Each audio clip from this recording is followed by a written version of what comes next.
If you want the intersection of art, history, and science, you must go to a historic Route 66. Or if you're so inclined, Route 66, the Neon Highway. We're going to talk about the Neon Museum of St. Louis on St. Louis in Tune.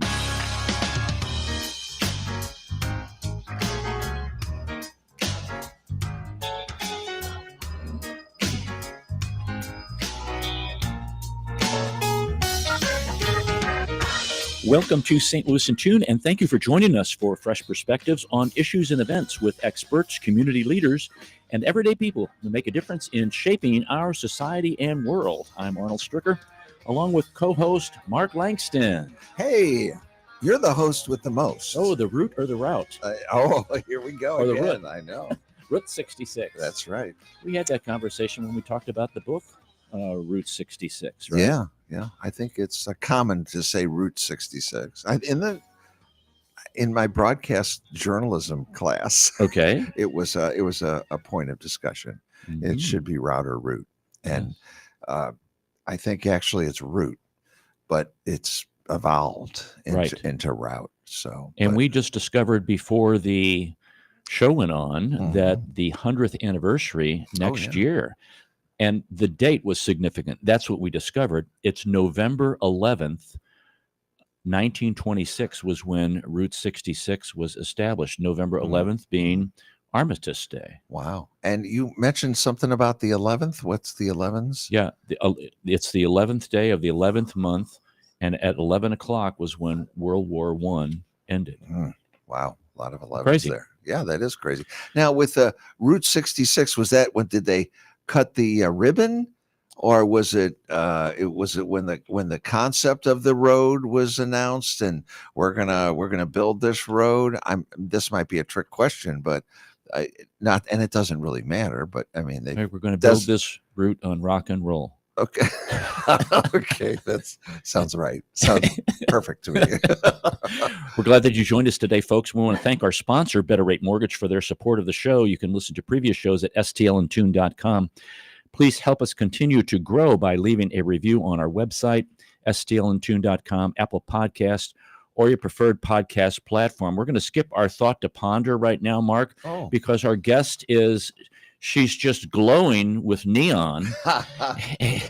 And Deborah Caton is the executive director of the Neon Museum of St. Louis.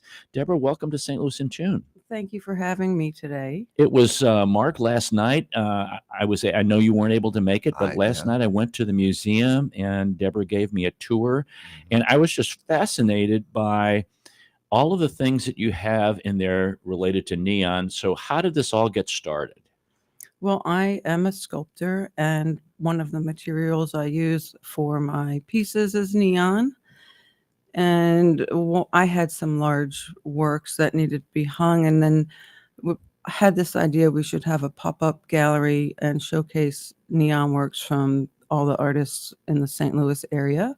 And 13 of us got together and had a pop-up gallery at a building on Route 66, which is now the Neon Museum. It took about a year to transform into the museum, with a lot of help from other artists and enthusiasts around.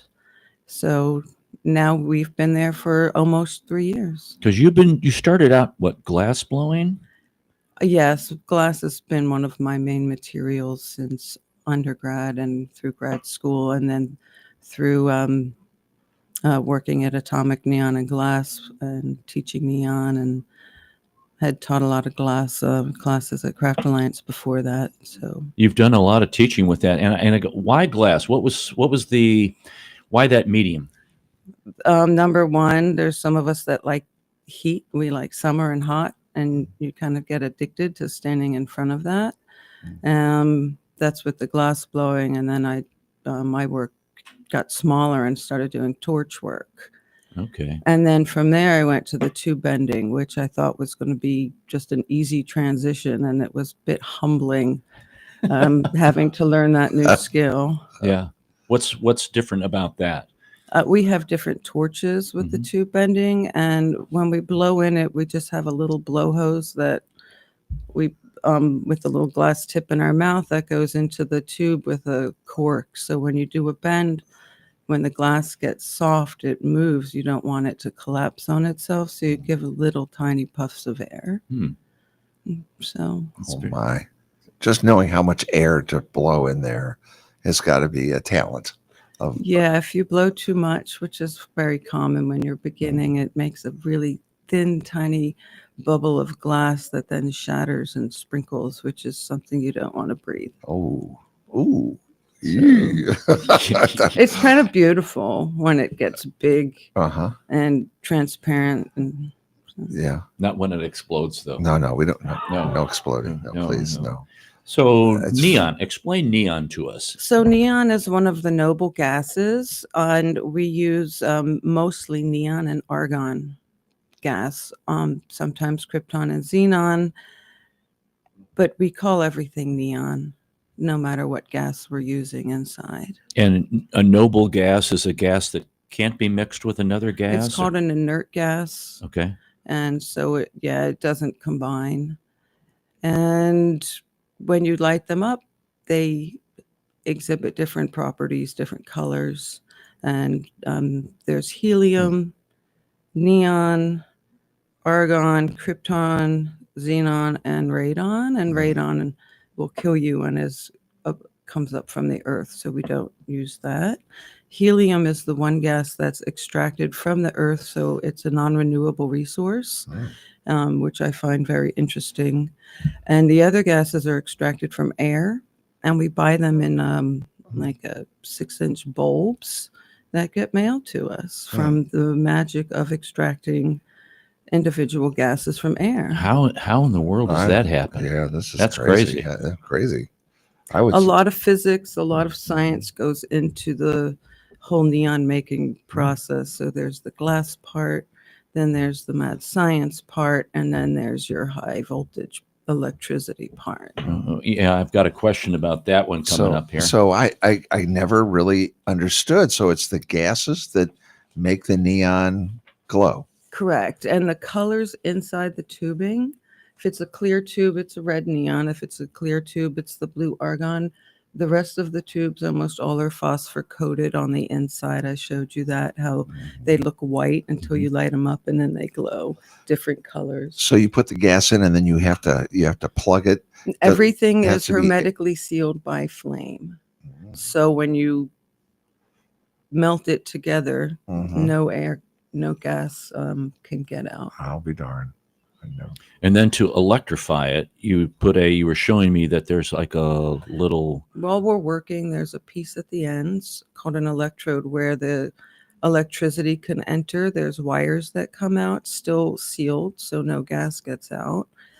And before you seal everything up, there's a little tube that comes out of one of those electrodes. It's a tubulated electrode, and that gets melted onto the manifold where your neon piece then gets bombarded with high electricity to make a vacuum, and you need the vacuum so you can then fill it with the gases that you want. And there's little switches like hot and cold, but instead they're neon, argon, or air, or things like that. So another whole skill set. Wow. It's just it's not like buying a set of paints and a canvas. No. And no. going to it. Yeah. This is really intricate. And it is. Yeah. The thing that I think got me was the electricity and the amount of electricity that it takes, and you have to have a transformer. Yeah, the neon all runs on a transformer. Small neon, like your little clocks, they'll run on those little packets of that just plugs for the wall that are like smaller voltage, but neon runs on high voltage. And because the way the neon bombards, the way the electricity bombards the gases. So our big sign hanging in the window, the Neon Museum of St. Louis, we have 4 transformers running that in 4 sections. And we have a 15,000 volt and some 12,000 volts. Wow. And so we cover everything with what we call little booties, safety to cover whatever is live. Right.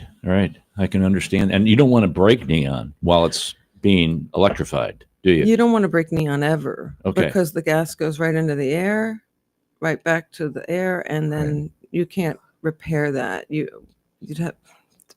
could repair it, but it has to be refilled. The ends have to come off, new ends on. It's another long process. That's why getting your neon repaired is not an inexpensive process. Wow. Aye. Now I was. Oh yeah, it's all good. It It's all worth it. It reminded me a little of fluorescent lights that you're not supposed to break either. That they have a gas in them. Correct. I don't know what kind of gas it is. Not a good one. Not a good one. No, and you're not going to inhale it.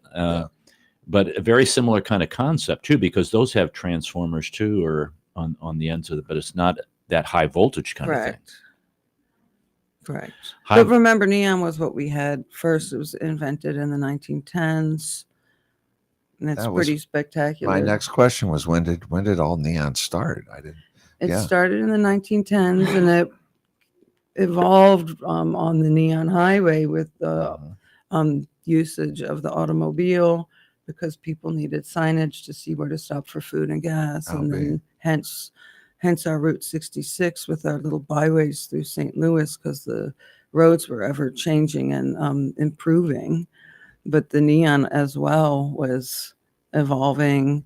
Artists started using neon just because it was a new material. So there's a long history of neon, art of the times. Different neon artists have different styles. So it's regional. When you go to different places around the country, you can see how somebody bends and like what their curves look like. Interesting. Well, does one of these art pieces last a long time? How can the neon will last until you break it? Okay. And so we have pieces in the museum. There's a piece on one of the artist's work, Kim Stahl's piece, Outdoors, and you could tell it's over 100 years old. Gosh. Because of the kind of tape that they used on it. It was made out of a fiberglass, and it was used as what we call a blackout, where you don't want to see those areas of the neon because they'll be distracting in a word, because the glass is all connected. We use the blackout paint now. We don't use that. So things like that help us age things, and photographs. And I think the longest light bulb that's ever been lit, which is like somewhere small town in US, has been 114 years. Wow. So Was the old time neon signs, they were just like one continuous piece of they glass? all are, because neon, the way it works, it's on a circuit. Okay. So you always have two electrodes, one on each end. The electricity goes through one, goes all around the other. Comes back. Because the way it bombards the first electron, bombards the second electron, bombards the third. So I forget the question now. No, that it's one continuous piece of glass. So when you're making words or letters, it's one continuous piece. So there's different levels of it. There's the back side you don't see, and then the front side, and that's flat. That's your word. So yeah, it's continuous. That's why if you break it, you have to do the whole word, So- unless it's an individual letter or individual pieces. So there's a flat side to that. I didn't realize that. That was all round. To neon text, there is, yes, and Wow. signs. So the front is flat, and then the back goes back a couple inches with your bends, and the bends are there because you have to keep it all connected, or else you'll have a mess. Yeah. straight line with two. Do they automate when they make these? I mean, I love that an artist can, like you, can blow the glass and do it all by hand. Are they doing any automated? No, this is all handmade. So if I see something in a bar for some beer, Right, and a lot of the somebody's made that. by hand. commercial signs are being made overseas, right? You can still buy commercial neon. A lot of it's coming from China. It's good work. The other transformers I've heard are iffy on that, like how long they'll last. If you want your neon repaired, you have to go to one of the places. I think there's 3 people that are doing it in St. Louis. Um, Again, I've got to meet all the neon people around town, and people have put work into different shows. And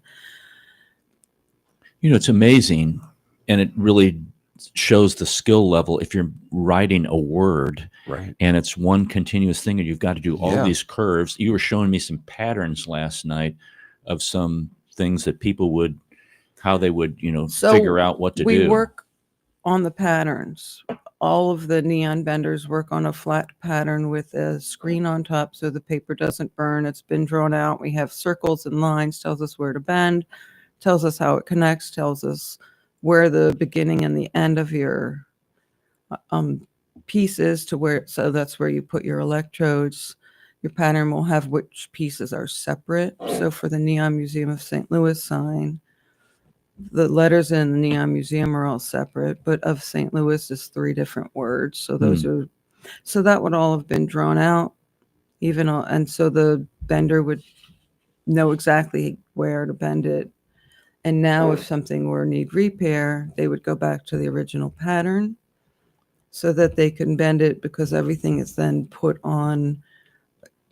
Assembly is a whole nother thing with the neon because it's different levels. Yeah. So we use things called standoffs because it can't really sit flat unless it's a flat piece, which there are. So you have to elevate it from the background. You have to secure it. You'll see bar signs are made with structures, like little steel grid systems. Some people work on plexi as a way to do it. And my work is free form. Okay. I don't bend on the screen. I am a sculptor, so I make parts and bend in the air and assemble, and then they're used as pieces, hanging chandeliers or in sculptures. But Okay. so I don't always need to use that, but we have different wire that you use. So we use something called GTO to hook up our electricity, again, because of the voltage that's going in it. So different materials. And it Fascinating. and the bill must be high to charge all these things and keep these things lit. At home, I leave a bunch of my neon lit all the time, probably 7 pieces, smaller pieces. Mhm. But once you get as many pieces as we now have in the museum we even have things on rotation. I told you there's this thing called math. So, you times the amount of neon times 5, and that's what you do to your bill.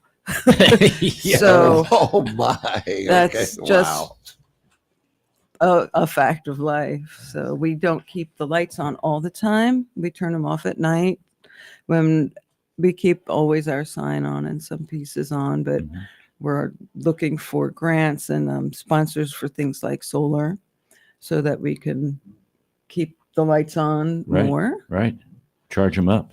We're talking to Deborah Caton. She is the executive director of the Neon Museum of St. Louis. And folks, you can go to neonmuseumstl.com, neonmuseumstl.com. And you were located on Shodo. And what is that? 3537 Shodo. 3537 Shodo, kind of just east of the intersection of Grand and Shodo, 3537.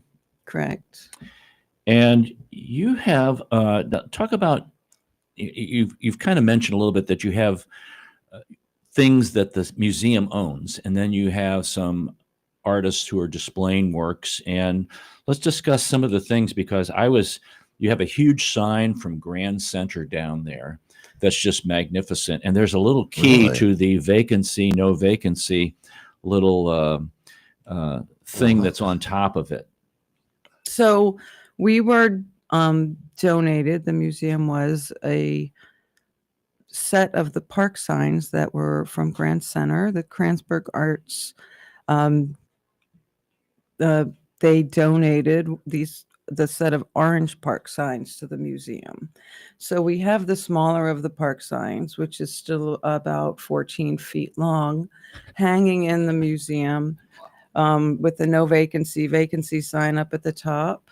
So when somebody's in our restroom and they turn the light on, the no goes on for no vacancy, which they can't see, and probably most people don't know happens, but that's very entertaining for us. So yeah, we have signs that have been donated. We have a lot of things on loan. We have a lot of things for sale. All of the artwork, the contemporary work, and we're showing work now from around the country. So we have artists in there now from the East Coast as well as from the Midwest. All of their work is for sale. And soon you can look and see more on our website Right. as we get more sale things put up. And you can also see the work on our social media. And you just don't have, it's just not a museum. You do other kinds of things there. And you're going to be coming up with some activities coming up. Yeah, so we try and get the light out, make the world a brighter place, one happy visitor at a time. That's our motto. That's our mission statement, actually. So coming up, we're going to be doing some craft nights. They're the last Tuesday of each month, and we have a watercolor one happening, and then an ink on paper. I believe they'll be doing a collage one, and I think they may even be doing a shrinky dink craft night. What's a shrinky dink? Yeah. Shrinky dinks, when you're kids, you draw on this plastic and then you put it in the oven and it shrinks down very small, Uh-huh. about a fifth of the size. Love it. Yeah, it's just kind of a throwback. Yeah. Yeah. Sounds like fun. We're also going to be we have some, it's called our Neon Elixir pop-up dinners. And it's a kind of local celebrity chef named Colleen Clausen.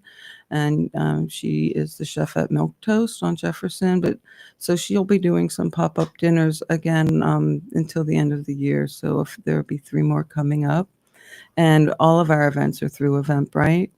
Right. I was going to mention that. And folks, you want to go to Eventbrite to check that out. Just plug in the search engine Neon Museum of St. Louis. So that craft night is Tuesday, September 30th, 7 p.m. Then there's one Tuesday, October 28th. And the Elixir is November the 1st. That's a Saturday evening at 6:30 p.m. Oh. I had a question related to, gosh, where is it? How neon, yeah, that's exactly right, Mark. Yeah. We'll get to it. Yeah. We're getting ready for double jeopardy here. How neon has evolved. Do artists, I'm sure the purists still use the same kind of techniques. Maybe the transformers are a little different, but has the media kind of moved forward? I know we see these string lights now that are kind of used for. Well, the string lights are all LED. Right. They're less expensive and less fragile. And I think they're wonderful because they're adding more color to the world. Mhm. And everybody needs that because color induces dopamine and makes us relaxed and calm, like you would be in a bar surrounded by neon. But there's something spectacular and magical about real neon when the electricity goes through and makes that plasma, makes our fourth form of matter, people. And you can really feel it. Yeah, she's got this plasma thing there that's just, I love it's this. wild. Yeah. It's Yeah. wild. Yeah.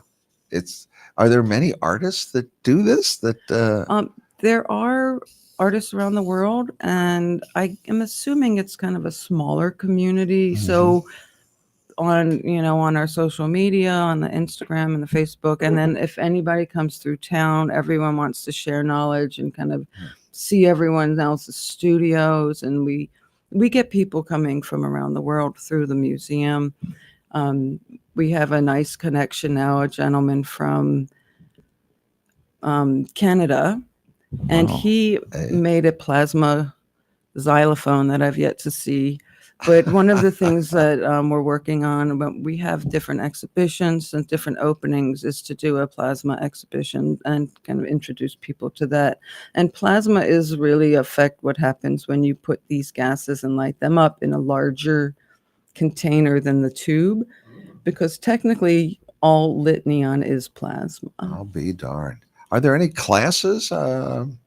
Do you, Yes, if anybody's interested in learning neon as a profession or even for fun, uh-huh. if they call the museum, then I can give them the information on who to go to.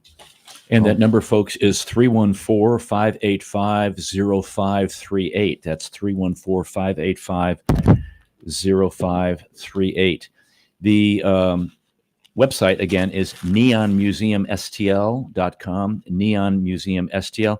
And the museum, I just want to give this background, founded in 2022, was just a pop-up and then grew into this permanent museum. There's a Schnucks sign there, Mark. There's this rhinoceros, neon rhinoceros in there. It's just magnificent. I love it. Thank you. I saw some photographs of it. Very interesting. Really an interesting place. I'm sorry I missed the tour, but I will be there to take a look at it all. There's that kaleidoscope. Is it a kaleidoscope? Yeah, we call it our resident kaleidoscope. And it's a real kind of fun, exciting way to see that there's more than meets the eye. And everybody smiles when they see their picture taken through it. Yeah. I love it. I've got my face just kind of kaleidoscoped around. Yeah, that helps keep the rodents away. His face does.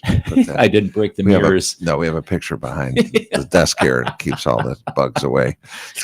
Oh, is this a place for kids? It's not a place for toddlers or kids that are going to touch things. It's a place for kids that are interested in science, right? If they're interested in art, and if they just love color. So, of course, you don't want to touch anything. We have stanchions, but we do get middle schoolers and high schoolers, and that's another thing we're starting is doing bringing in the high schoolers for education. Oh, cool. Because we touch on all of these topics and how they intermix and how nothing is separate. And so that's coming up.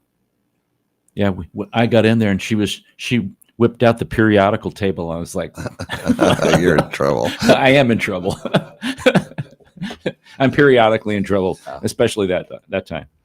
Thank you for coming in and talking about this, Thank you Deborah. for having me. And I hope everyone takes the time to come visit us. You need to check our hours. What are your hours? Yeah. So for tours, we are open every second and fourth week of the month on Wednesday and Saturday night. And we give tours every half hour during that time, starting at 6:45. We open at 6:30. And then we have other opportunities that we talked about to come and see the museum, and also people, they can come and rent the space or have private tours. Again, everything is on the website, or they can call. So we have different ways to reach different demographics. And you'd like to gear it up for the 100th anniversary, correct? Oh, that's very exciting. So because we're on Route 66, we've been very involved with the centennial coming up, the 100th year anniversary of Route 66. And the fact that we are the only neon museum directly on the Neon Highway is I think it's pretty special for St. Louis. The Neon Highway and the clocks. She has a collection of clocks, neon clocks. Oh, it's cool. Yeah. It's really cool. It's very neat. Very neat. Thanks for coming on, Deborah. Thank you, guys. Okay. We're going to take a brief break, and don't go away, folks. This is Arnold Stricker with Mark Langston of St. Louis in Tune. We'll be right back.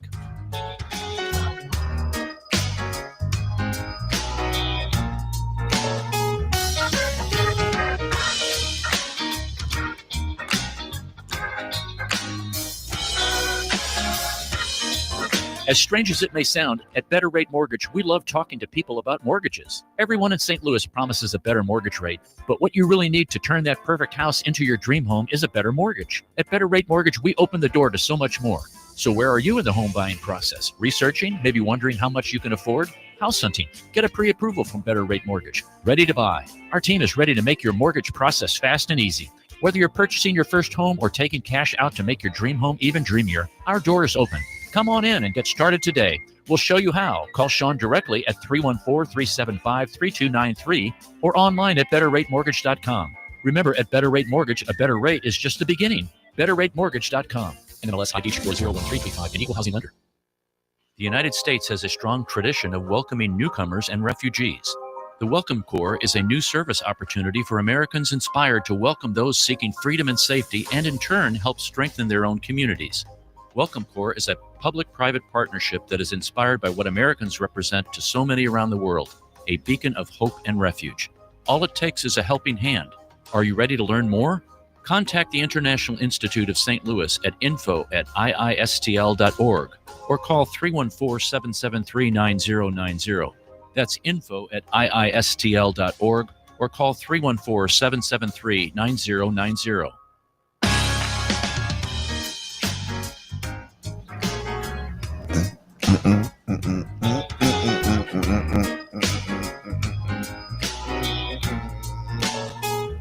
Tickling those ivories. Welcome back to St. Louis in Tune. That's Mark Langston on the other microphone, and he's playing air piano there. That's right.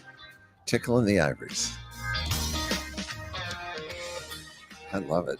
There you go. This guy's good. Now you're playing air guitar. He's jamming. This is Bob Berthasell. Yeah. I ought to talk to Bob sometime. What a concept. That'd be great. We ought to, Bob, we're playing the theme song. like all the time. So come on in.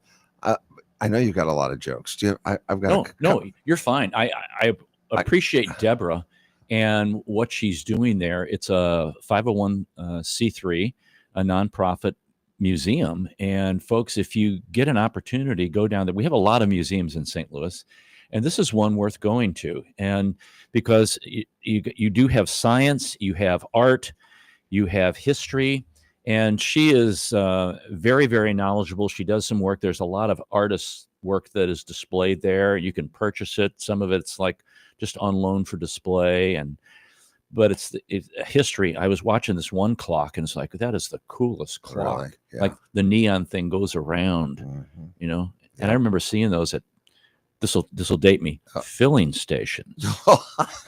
yeah. Where somebody used to come out and fill the tank and wipe the windows too. And check my oil. Yes, and check the oil too. Yeah, And some of the other check fluid. the air. Fluid. Yeah, I know. It's crazy. Got some crazy days that are today. Yeah. Or crazy. What is today is go with your gut day. Do you ever go with your gut? Sometimes. You're too educated to go with your No, gut. but you got to trust your instincts. You do. And I don't think folks trust their instincts as much as they should. Let's see. Education Technology Day. Mm-hmm. International Day of Sign Language. Do you know any sign language? I do. Just very. And what's interesting about sign language is every country has a different set. What? It's not one universal thing. Yeah. I was like, well, you go to another country and they're not going to understand what you're saying. So when I was a Cub Master, that's one thing we teach the kids, how to do the ABCs in sign language. It's just thank you. Yeah, but we don't do you're doing the gestures for folks that can't see. Yeah, that mean things. We just did the things with the fingers. Oh, okay. So You did the my name is alphabet Mark. talking. Yeah. Okay. So we could do that. National Apple Cider Vinegar. They said that's good for you. Do you drink that every day, Mark? No, but I should. National Checkers Day. Oh. When was the last time you played checkers? I haven't played checkers for a long time. Well, you should be playing checkers today. I'll That's tell fun. you that. I know it. National Dog in Politics Day. I should read more about what politics? a dog in politics. Well, the president's head.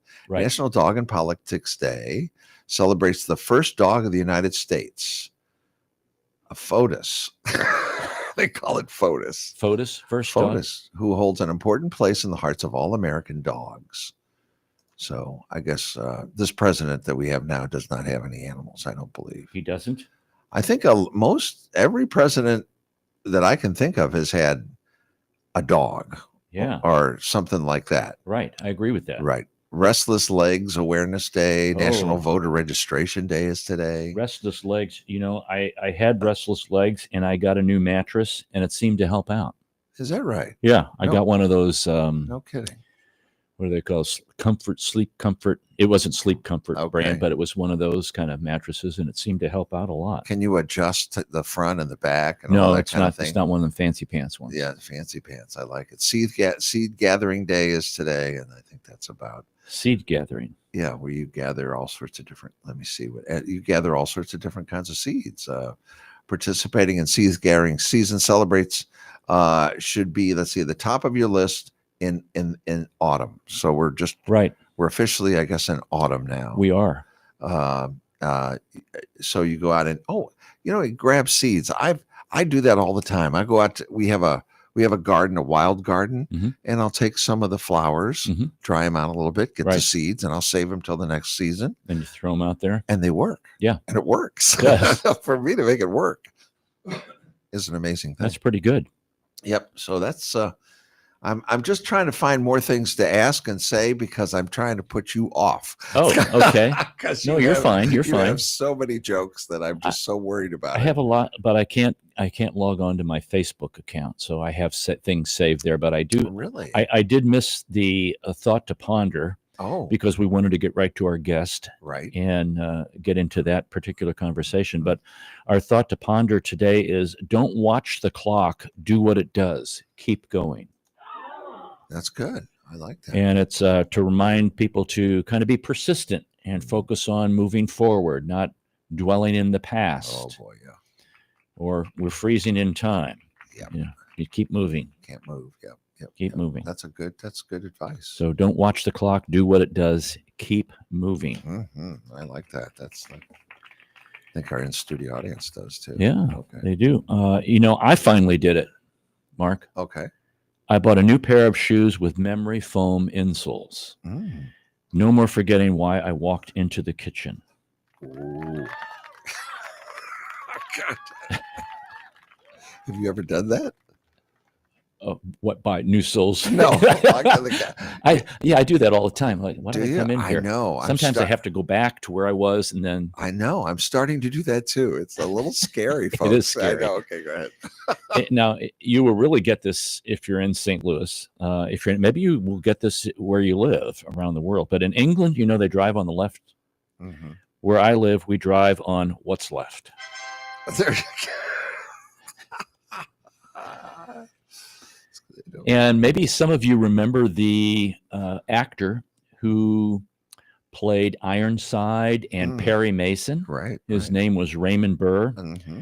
Well, he had a lumberjack brother named Tim. Oh my. You really said that, didn't you? And tonight we're having Himalayan rabbit stew for dinner. We found Himalayan on the road. No. Oh. Wow. And I do know that for the radio station, Mhm. KXOK 1029 FM Yeah. here in St. Louis, you can ask Alexa to play the station. Yeah. Well, after a massive public outcry from users believing Alexa was listening in on their everyday conversations, Amazon has announced it will be releasing a male version as it won't be listening to anything at all. Wow. Then there was this headline: cross-eyed teacher loses job, could not control her pupils. Oh my God. So bad. And ants never get sick. No. They have little antibodies. Oh. Now we just the seasons just changed. Yes, go ahead. We turned to autumn, or some of you might call it fall. Yeah. All right. Yeah. So there's a Halloween coming up at the end of October, Mm-hmm. and the places already have all the stuff hanging out. Some people already have their yards full of stuff. Yeah. Anyway, this is something you could do, folks. Oh. Dress up as a screwdriver this Halloween. You're sure to turn a few heads. Wow. Oh, God. And some people are really hoity-toity, or they think they're too big for their britches, stuff like that. No matter how big and bad you are, when a 2-year-old hands you a toy phone, you answer it. Yes. I would say You've got to do that. Yes. You've got to do that. How would you not? Well, let's see here. And who are you going to talk to? Yeah, well, you just do hello, Oh, Well, I have somebody important on the phone here. Uh-huh. And I guess we kind of could close with this one. Salons always have hair on the floor. Garages always have oil on the floor. Banks, what's your problem? Yeah. I like that one. That one, we need to, yeah. What is their problem? I don't know. What is wrong with them? Folks, what's your favorite museum? Ooh. Or maybe you have many. Ooh, good question. Think about that. Do you have a favorite? But do I have a favorite? Well, I don't know. always kind of judge museums off of the Abraham Lincoln Museum in Springfield. Oh, what a great museum. Yeah, great museum. Actually, one of my favorites. That's a good one. I didn't even. And a lot of them, Great. it's If you've never gone to that museum, you should go. yeah, it's an hour and a half east of St. Louis. Take the train. Right, take the train. It stops right in the middle of town. We've taken the train and gone before. Yeah, what a great museum that is. But some museums don't have the funding to be able to do some of the hands-on kind of activities, or the, right. You get it in visual kinds of things. But take a look at the museums we have here in St. Louis and check them out. There's a wide variety of them, especially the one that we talked about today, the Neon Museum of St. Louis. And some of their funding is getting cut. Right, because of, there was a lot of kind of government reevaluation, I would say, about what are we funding, why are we funding it, and they had apparently lost some support, some of that they were getting, and so it's always good to support the local folks, right, and see what's going on. So don't travel to Springfield, travel down to 3537 Choteau, just east of Grand, and go to the Neon Museum of St. Louis. Yeah, great. I'm going. Yeah. Hope I'll see you there. It's a good time. Yeah. So don't forget, you can go to Eventbrite, folks, and check out the activities that they have there. That's all for this hour, Mark. Wow. It was a lot of fun, actually. It was. And we're glad to have Deborah Caton on our show. Want to thank you folks for listening. If you've enjoyed this episode, you can listen to additional shows at stlntune.com. Consider leaving a review on our website, Apple Podcasts, Podchaser, or your preferred podcast platform. Your feedback helps us reach more listeners and continue to grow. We'll need to get Bob Berthasell on the show so we can thank him in person, but he's our theme music composer. I want to thank our sponsor, Better Rate Mortgage, our guest, Deborah Caton, and I want to thank Mark Langston, our co-host. And folks, we thank you for being a part of our community of curious minds. St. Louis in Tune is a production of Motif Media Group and the U.S. Radio Network. Remember to keep seeking, keep learning, walk worthy, and let your light shine. For St. Louis in Tune, I'm Arnold Stricker.